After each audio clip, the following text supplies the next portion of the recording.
শীতের মধ্যেই পৌর নির্বাচনের প্রচারণায় সারা দেশে উৎসব মুখর পরিবেশ। হুঁশিয়ারির পরও মাঠে রয়েছেন প্রধান দু দলের বিদ্রোহী প্রার্থীরা।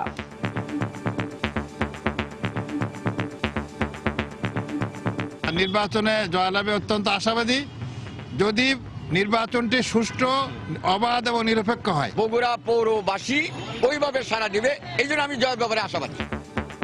বিদ্রোহী প্রার্থীদের প্রভাব নির্বাচনের ফলাফলে পড়বে না বলছে আওয়ামী লীগ ও বিএনপি। যারা এখনো বিদ্রোহী হিসেবে মনে করছেন তার অবস্থান ভালো।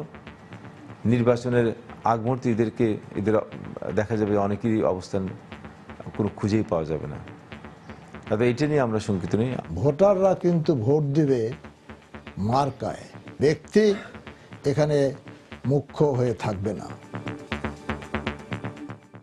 দেখছিলেন প্রধান শিরোনাম। রাত 11টার সময় সঙ্গে আছি আমি ইশরাত জাহান এবং আমি সাজিদ রাজু। এবার অন্যান্য শীর্ষ সংবাদ। বাংলাদেশে বসে কাউকে পাকিস্তানের দালালি করতে দেয়া হবে না। যুদ্ধাপরাধীদের প্রতিষ্ঠিত করার দায় বেগম জিয়াকে নিতে হবে। বিজয় দিবসের আলোচনা সভায় প্রধানমন্ত্রী। ভালো বন্ধু হিসেবে বাংলাদেশের সঙ্গে সম্পর্ক আরও জোরালো করতে চায় যুক্তরাষ্ট্র। জঙ্গিবাদ মোকাবেলায় বাংলাদেশের নেয়া পদক্ষেপের প্রশংসা। দেশের মসজিদ কমিটিগুলোতে জঙ্গিবাদ সমর্থক বা স্বাধীনতা বিরোধী আছে কিনা খতিয়ে দেখা হবে। আলেমদের সঙ্গে বৈঠক শেষে আইজিপি। এবং রাজধানীর নিউ মার্কেট এলাকায় ব্যবসায়ীদের সঙ্গে ঢাকা কলেজের শিক্ষার্থীদের সংঘর্ষ, ব্যাপক ভাঙচুর, আগুন।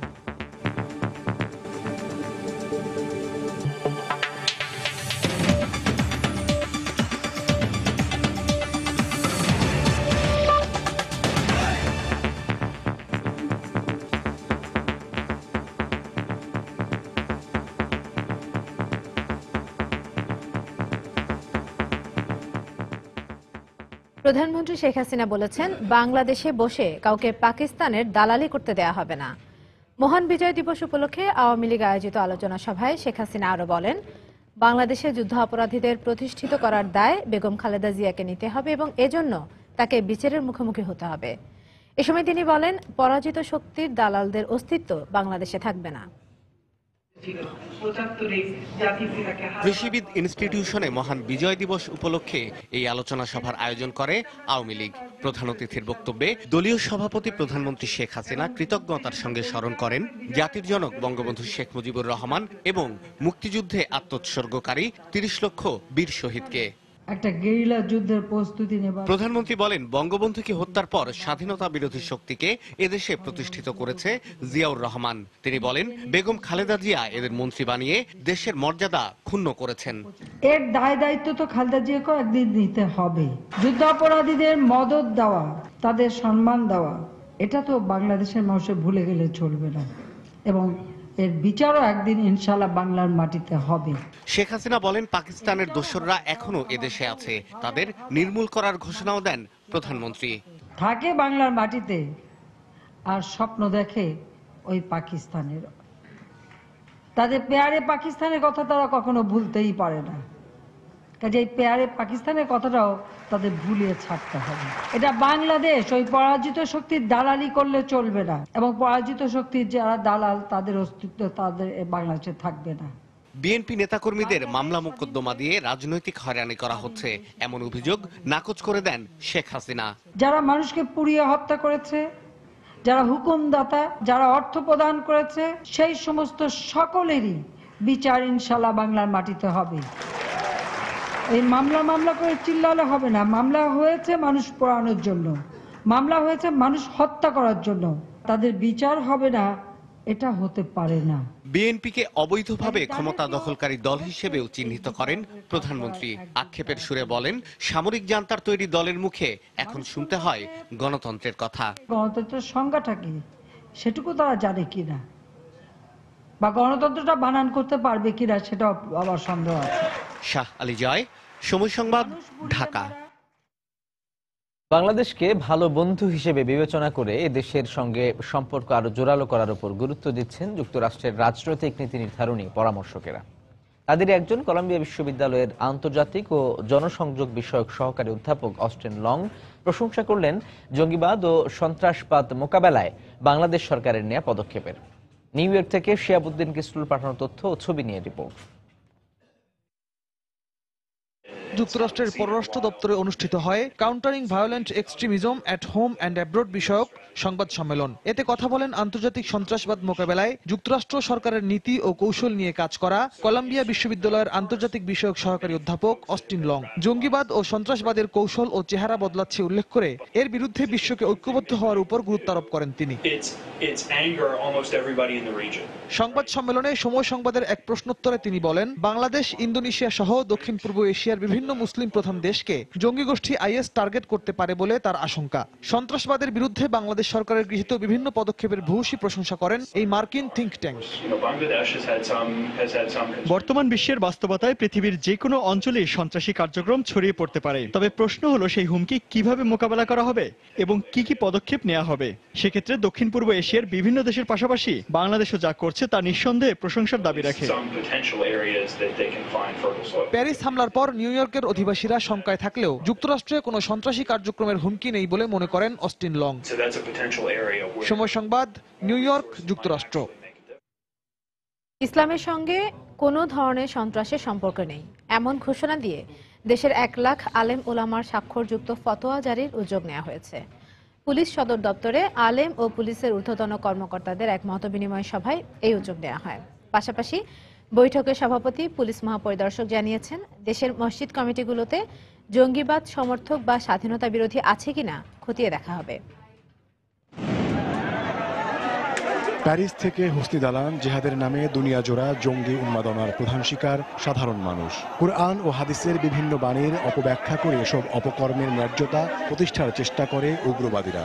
আর তাই দ্বিতীয় মত বিনিময় সভায় আলেম ও পুলিশ দুপক্ষই জোর দিলেন জিহাদ সম্পর্কে ইসলামের প্রকৃত ব্যাখ্যা ছড়িয়ে দেওয়ার উপর। ওই আয়াতগুলোর সঠিক ব্যাখ্যা নির্ভরযোগ্য তফসির থেকে প্রণয়ন করে পুস্তিকা আকারে ছেপে এটা গ্রামগঞ্জে মসজিদের ইমামদেরকে দেওয়া দরকার। ইসলামের সঙ্গে কোনো ধরনের সন্ত্রাসের সম্পর্ক নেই এমন ঘোষণা দিয়ে দেশের 1 লাখ আলেম ওলামার স্বাক্ষরযুক্ত ফতোয়া জারি করতে কিশোরগঞ্জের শোলাকিয়া ঈদগাহের ইমাম মাওলানা ফরিদউদ্দিন মাসুদের প্রস্তাব বাস্তবায়নে সহায়তা করতেও সম্মত হয়েছে পুলিশ সদর দপ্তর। এই দেশে যেখানে 3 লক্ষ মতন ইমামই আছে, 6 লক্ষ যেখানে মুয়াজ্জিন আছে, সেইখানে 1 লক্ষ দস্তখতে একটা ফতোয়া দেওয়া, সারা পৃথিবীকে দেখায় দেওয়া, এটা অসম্ভব কিছুই না। 1 লক্ষ লোকের যে ফতোয়া, যেটা কমন ফতোয়া দিবেন, এটা আমার মনে হয় এটা করা যায়, এটা করা উচিত। আপনারা উদ্যোগ নেন, আমাদের সাপোর্ট পাবেন। মত বিনিময় সভায় বক্তব্য রাখা প্রায় সব আলেম জঙ্গিবাদের জন্য জামায়াত শিবিরকে দায়ী করেন। পরামর্শ দেন বিভিন্ন প্রতিষ্ঠানে ঘাপটি মেরে থাকা জঙ্গিবাদের সমর্থকদের ব্যাপারে সতর্ক থাকতে। আলেমদের পরামর্শ মেনে পদক্ষেপ নেওয়ার কথা জানান পুলিশ মহাপরিদর্শক। আপনারা পুলিশ বাহিনী, আপনাদের মধ্যে সব বাঘের চামড়া পরিহিত অনেক বন্ধ বাঘ আছে। আপনারা আপনাদের মধ্যে কোন জনপ্রিয় আছে শিবির, এরাই এই দেশে সন্ত্রাস সৃষ্টি করতেছে। এরাই যদি এই দেশে আইএসের কোন গ্রাম পাওয়া যায়, তাদের এদের মধ্যে পাওয়া যাবে। যেই কমিটিগুলির মধ্যে জঙ্গিবাদের মদত দেওয়া হচ্ছে, জঙ্গিবাদকে ইনডাইরেক্টলি উস্কানি দেওয়া হচ্ছে এবং মসজিদের ইমামদেরকে বাধ্য করা হচ্ছে কথা বলতে, সেই কমিটিগুলি আমরা চেষ্টা করবো, সেই কমিটিগুলি কারা আছে। বৃহস্পতিবারের মত বিনিময়ে দেশের বিভিন্ন এলাকার কওমি মাদ্রাসার আলেমরা অংশ নেন। ওমর ফারুক, সময় সংবাদ, ঢাকা। এরই মধ্যে জেলা শহরগুলোতে জেঁকে বসেছে শীত। দিনের অধিকাংশ সময় কুয়াশায় ঢাকা থাকে বেশিরভাগ এলাকা। কিন্তু তাই বলে থেমে নেই পৌরসভা নির্বাচনের প্রচারণা। হাতে থাকা আর কয়েকটি দিন সম্পূর্ণভাবে কাজে লাগাতে চেষ্টার কোনো কমতি নেই প্রার্থীদের। আর ভোটাররাও করছেন চুলচেরা বিশ্লেষণ। এদিকে দলীয় নিষেধাজ্ঞা থাকলেও বেশ কিছু পৌরসভায় প্রচারণা চালাচ্ছেন প্রধান 2 দলের বিদ্রোহী প্রার্থীরা। টাঙ্গাইল থেকে মুজাহিদ শুভ এবং ব্যুরো প্রতিবেদকদের পাঠানো তথ্য ও ছবি নিয়ে ডেস্ক রিপোর্ট। বগুড়া পৌরসভায় উৎসবমুখর পরিবেশে চলছে প্রচারণা। এখানে প্রধান 2 দলের প্রার্থীর পাশাপাশি আছেন বিএনপির একজন বিদ্রোহী প্রার্থী। মডেল পৌরসভা রূপান্তরের প্রতিশ্রুতি দিয়ে অন্যান্যদের সঙ্গে তিনিও দিনভর গণসংযোগ করেন। জোটগত নির্বাচন করতেছি না, দলীয় নির্বাচন। যদিও 20 দলের মধ্যে আছি, ইসলামী ঐক্যজোটের পক্ষ থেকে আমি নির্বাচন করতেছি। নির্বাচনে জয়লাভে অত্যন্ত আশাবাদী। যদি নির্বাচনটি সুষ্ঠু, অবাধ এবং নিরপেক্ষ হয়। আমি এই শহরটাকে সুন্দর এবং পরিচ্ছন্ন শহর করার জন্য আমি আন্তরিকভাবে চেষ্টা করব। 1998 সালে যাত্রা শুরু করা যশোরের কেশবপুর পৌরসভায় জোর নির্বাচনী প্রচারণা চালাচ্ছেন দুজন মেয়র প্রার্থী। ড্রেনেজ সমস্যা, জলাবদ্ধতা সহ নানা সমস্যা সমাধানের প্রতিশ্রুতি দিচ্ছেন প্রার্থীরা। তবে এসব প্রতিশ্রুতির পাশাপাশি হনুমান সংরক্ষণের ব্যতিক্রমী দাবি জানিয়েছেন ভোটাররা। কুমিল্লার দাউদকান্দি পৌরসভায় মেয়র পদে অন্যান্য প্রার্থীদের সঙ্গে নির্বাচনী প্রচারণা চালাচ্ছেন বিএনপির বিদ্রোহী প্রার্থীও। এই এলাকায় ভোটাররা দলমত নির্বিশেষে যে মাদক ও সন্ত্রাসমুক্ত সমাজ গঠন করবে তাকেই বেছে নেবেন বলে জানিয়েছেন। আমি দল থেকে নির্বাচন মনোনয়নপত্র চেয়েছি, কিন্তু আমার স্থানীয় নেতা, আমার এই এলাকার নেতা ডক্টর খন্দকার মোশাররফ হোসেন সাহেবের মনোনীত সমর্থনে আমি নির্বাচন করতেছি স্বতন্ত্র প্রার্থী হিসাবে। এদিকে শেরপুর পৌরসভায় পোস্টার লিফলেটের পাশাপাশি মাইকেও প্রচারণা চালান প্রার্থীরা। এখানে মেয়র পদে প্রতিদ্বন্দ্বিতা করছেন 3 জন প্রার্থী। টাঙ্গাইলের 8টি পৌরসভায় মেয়র পদে প্রার্থী রয়েছেন মোট 25 জন। এখানে বিভিন্ন এলাকায় ছোট ছোট উঠান বৈঠক করে দিনভর গণসংযোগ করেন প্রার্থীরা। এছাড়া বরিশালের গৌরনদী পৌরসভাতেও চলে জোর নির্বাচনী প্রচারণা। ফাহমিদা মুটুসি, সময় সংবাদ। এদিকে পৌর নির্বাচনে বিদ্রোহী প্রার্থীদের বিরুদ্ধে কঠোর অবস্থানে দেশের প্রধান রাজনৈতিক দলগুলো। পাশাপাশি বিদ্রোহী প্রার্থীরা ভোটের মাঠে তেমন প্রভাব ফেলতে পারবেন না বলেও মত তাদের। আওয়ামী লীগ বলছে, দলীয় সিদ্ধান্তের বাইরে গিয়ে যারা বিদ্রোহী প্রার্থী হিসেবে নির্বাচনে অংশ নিচ্ছে তাদের কোনো ক্ষমা নেই। একই অবস্থানে দেশের অন্যতম রাজনৈতিক দল বিএনপিও। আফজাল হোসেনের রিপোর্ট। প্রথমবারের মতো দলীয় মনোনয়নে হতে যাচ্ছে পৌরসভা নির্বাচন, আর তাই দলীয় প্রার্থী নির্বাচনে সচেতন রাজনৈতিক দলগুলো। বিদ্রোহী প্রার্থী ঠেকাতে দেয়া হয় বহিষ্কারের মতো কঠোর হুঁশিয়ারি। এই সকল স্বতন্ত্র প্রার্থীদের চূড়ান্তভাবে বহিষ্কার করা হবে। এমন হুঁশিয়ারির পর দুদলের শতাধিক প্রার্থী মনোনয়ন প্রত্যাহার করলেও এখনো মাঠে রয়েছে ক্ষমতাসীন আওয়ামী লীগের 63 জন এবং বিএনপির 33 জন বিদ্রোহী প্রার্থী। এমন প্রেক্ষাপটে ক্ষমতাসীন আওয়ামী লীগ বলছে, নির্বাচনে অংশ নেওয়ায় বিদ্রোহী প্রার্থীদের কোনো ক্ষমা নেই। যদিও বিদ্রোহী প্রার্থী ভোটের ফলে কোনো প্রভাব ফেলবে না বলেও মনে করেন তিনি।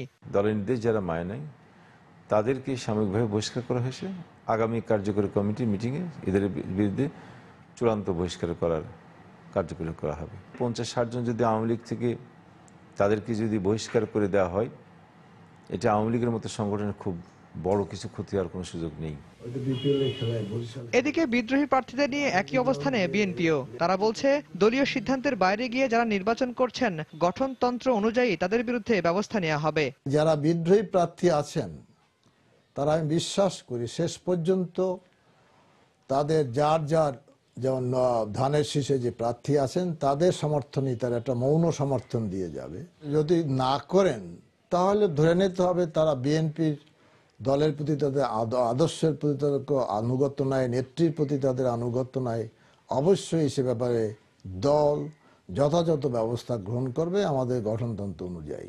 যদিও এই দুই দলের নেতারা বলছেন, বিদ্রোহী প্রার্থী থাকলেও দলীয় সমর্থকরা নিজ নিজ দলের প্রতীকেই ভোট দেবেন, বিদ্রোহীকে নয়। আগামী 30 ডিসেম্বর দেশের 234টি পৌরসভায় অনুষ্ঠিত হবে এ নির্বাচন। আফজাল হোসেন, সময় সংবাদ, ঢাকা। রাত 11টার সময় আরো থাকছে। 72 ঘন্টার মধ্যে সব অবৈধ বিলবোর্ড, রাজনৈতিক ব্যানার ও ফেস্টুন উচ্ছেদ করার ঘোষণা দক্ষিণ সিটি কর্পোরেশনের।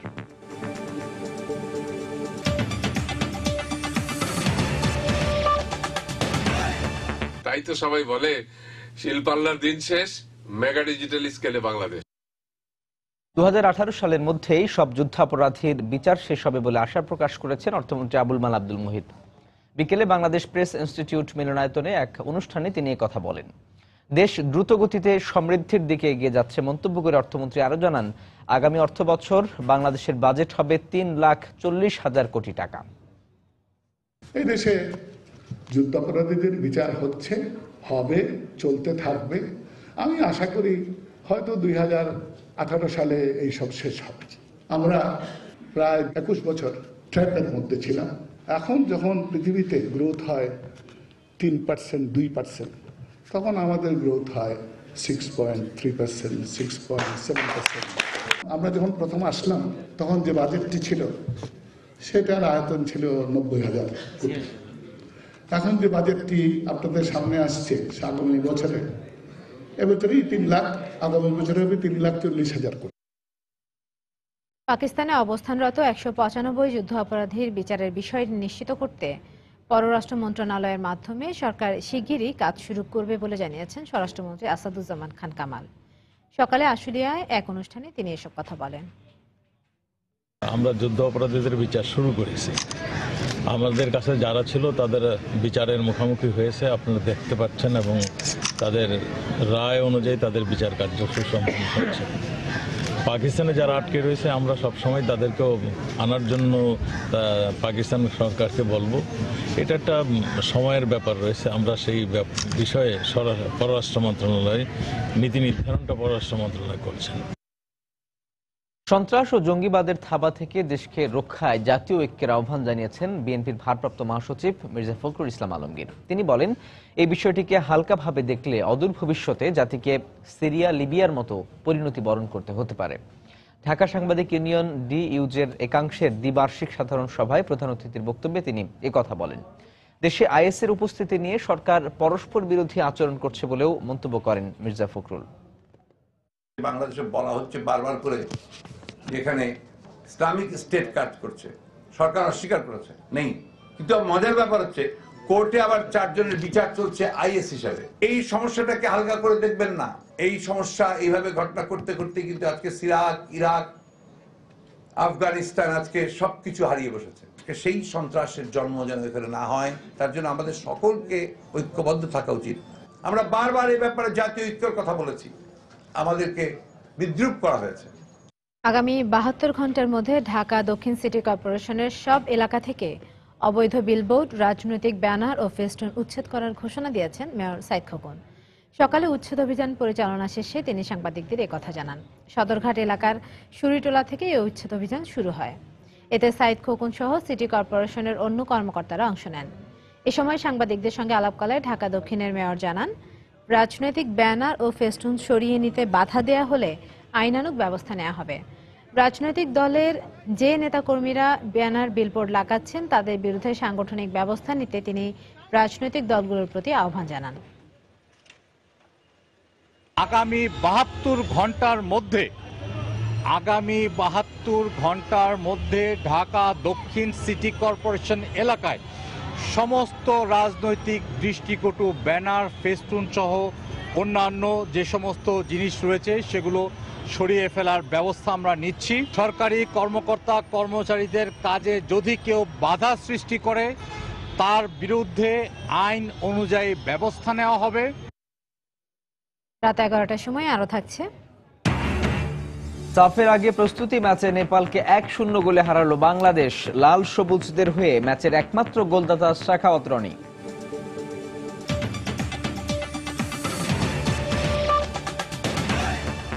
আরএফএল ওয়াটার পাম্প, পানি দেবে টেনশন নয়।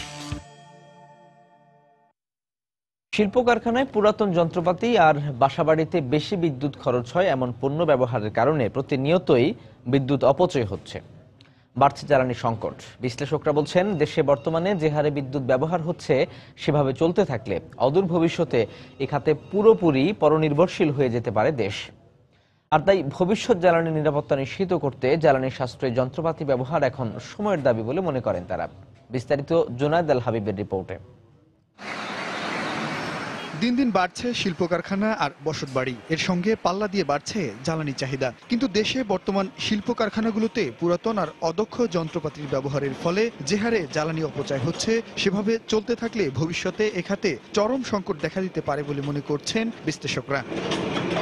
ক্রমবর্ধমান এ জ্বালানি চাহিদার বিপরীতে যোগান সীমিত হওয়ায় জ্বালানি সাশ্রয় করা এখন সময়ের দাবি। জ্বালানি বিশেষজ্ঞরা মনে করছেন, মানুষের সচেতনতার পাশাপাশি এখন প্রয়োজন শিল্প কারখানা ও বাসাবাড়িতে জ্বালানি সাশ্রয়ী যন্ত্রপাতির ব্যবহার নিশ্চিত করা। বিদ্যুৎটাকে সাশ্রয় করা বা দক্ষভাবে ব্যবহার করা, এটা আমাদেরকে কিন্তু সবাইকে বুঝাইতে হবে। প্রযুক্তির যে উন্নয়ন বা উন্নত প্রযুক্তি জিনিসপত্র কিন্তু এখন আমাদের দেশে চলে এসেছে। প্রত্যেকটা ক্ষেত্রেই যেসব যন্ত্রপাতি আমাদের বিদ্যুৎ সাশ্রয়ী সেগুলিকে আমাদেরকে আস্তে আস্তে ব্যবহার করতে হবে। বিষয়টির গুরুত্ব অনুভব করে জ্বালানি সাশ্রয়ে এগিয়ে এসেছে সরকারি প্রতিষ্ঠান ইটকল। জ্বালানি সাশ্রয়ী যন্ত্রপাতি ক্রয়ের জন্য স্বল্প সুদে ঋণ দেওয়ার পাশাপাশি জনসচেতনতামূলক কার্যক্রম পরিচালনা করছে প্রতিষ্ঠানটি। এনার্জি এফিশিয়েন্ট ইকুইপমেন্ট ব্যবহার করি বা এনার্জি এফিশিয়েন্ট অ্যাপ্লায়েন্স ইউজ করি, আমরা ন্যাশনাল গ্রিড থেকে 750 মেগাওয়াট লোড কমায় ফেলতে পারবো। যেসব industry energy efficient equipment install করতে চাই ওদেরকে আমরা লো কস্ট লোন দেওয়ার পরিকল্পনা করেছি। এদিকে বিদ্যুৎ ও জ্বালানি মন্ত্রণালয় বলছে, জ্বালানি সাশ্রয়ের ক্ষেত্রে সরকার নীতিমালা প্রণয়নের পাশাপাশি বিভিন্ন কার্যক্রম হাতে নিয়েছে।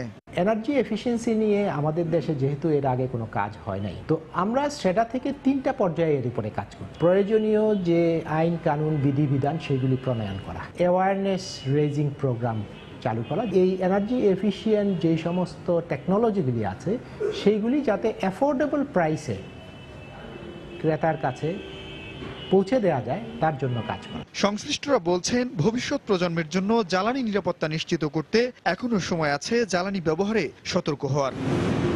জুনায়েদ আল হাবিব, সময় সংবাদ, ঢাকা।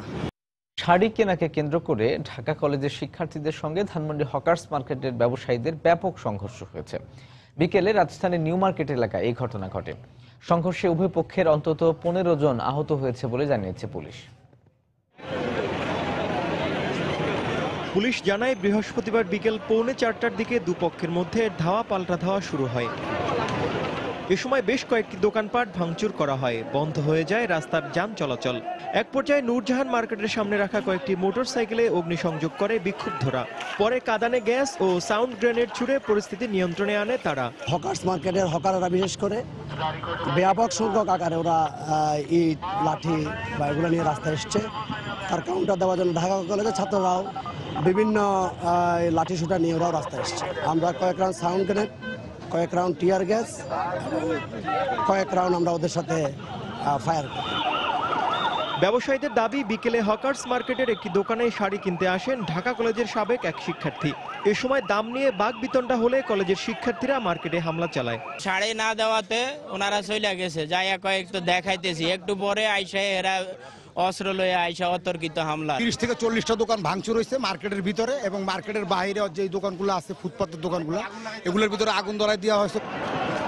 অপরদিকে শিক্ষার্থীদের অভিযোগ, শাড়ি কেনার সময় ওই শিক্ষার্থীর আত্মীয়াকে ব্যবসায়ীরা লাঞ্ছিত করে।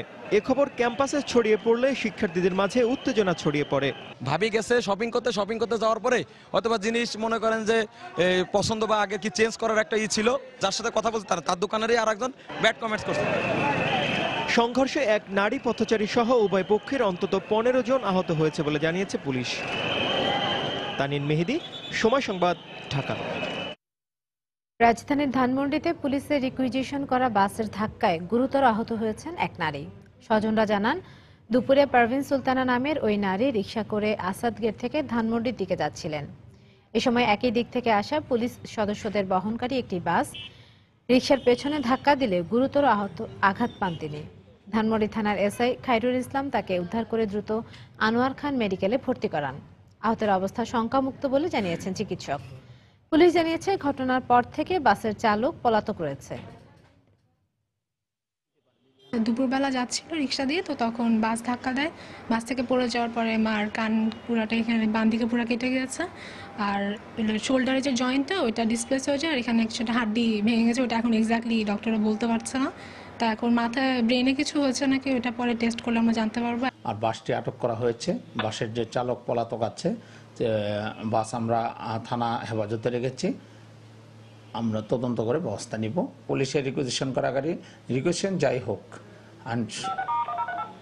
আইনগতভাবে এটা নিষ্পত্তি হবে।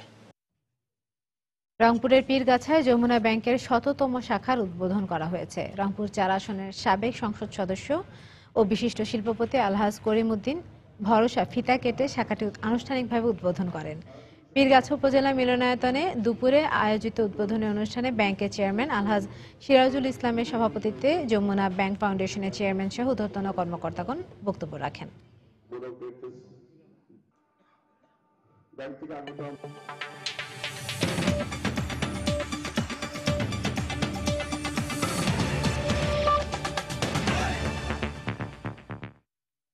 ইরাকে তুর্কি সেনা মোতায়েন অবৈধ উল্লেখ করে সেনা প্রত্যাহার করে নিতে আঙ্কারার প্রতি আহ্বান জানিয়েছে ওয়াশিংটন। বুধবার এ বিষয়ে ইরাকি প্রধানমন্ত্রীর সঙ্গে ফোনে কথা বলেন মার্কিন ভাইস প্রেসিডেন্ট জো বাইডেন। একই সঙ্গে তুরস্কে মোতায়েন 12টি যুদ্ধ বিমান প্রত্যাহারের ঘোষণা দিয়েছে ওয়াশিংটন। তবে এর কারণে তুরস্কের সঙ্গে যুক্তরাষ্ট্রের সামরিক সহযোগিতা বা আইএস বিরোধী অভিযানে কোনো পরিবর্তন আসবে না বলে জানায় মার্কিন সামরিক বাহিনী। এদিকে গত মাসে তুর্কি হামলায় সিরীয় সীমান্তের কাছে রুশ বিমান ভূপাতিত হওয়ার ঘটনায় আঙ্কারার ক্ষতিপূরণ দেওয়া উচিত বলে মন্তব্য করেছে রুশ পররাষ্ট্র দপ্তর। ওই ঘটনার পর রাশিয়া তুরস্কের সঙ্গে সামরিক উত্তেজনাকে উস্কে দিচ্ছে বলে অভিযোগ করেছে তুর্কি পররাষ্ট্র মন্ত্রণালয়।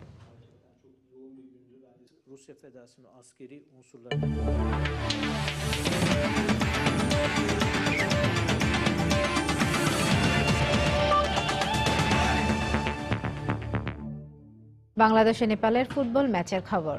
সাফের আগে একমাত্র প্রস্তুতি ম্যাচে নেপালকে 1-0 গোলে হারিয়েছে বাংলাদেশ। প্রথমার্ধের 18 মিনিটে বাংলাদেশের হয়ে ম্যাচের একমাত্র গোলটি করেন স্ট্রাইকার সাখাওয়াত রনি।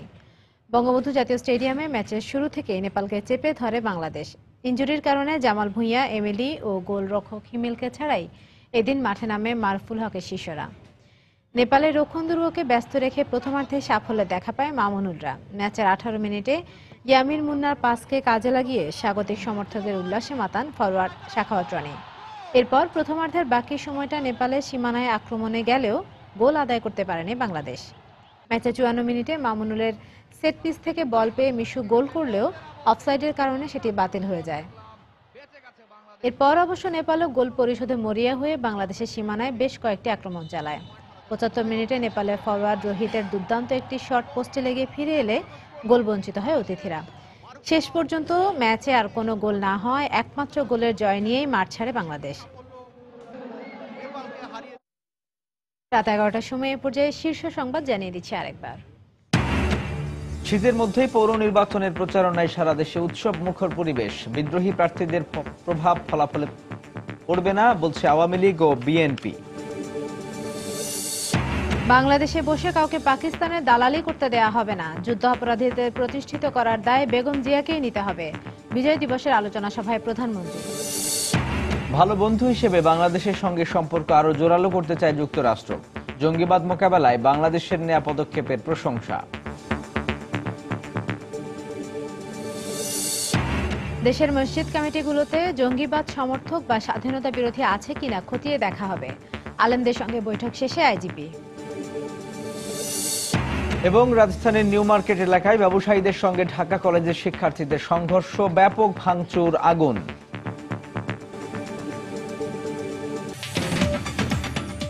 দর্শক, এই ছিল রাত 11টার সময়।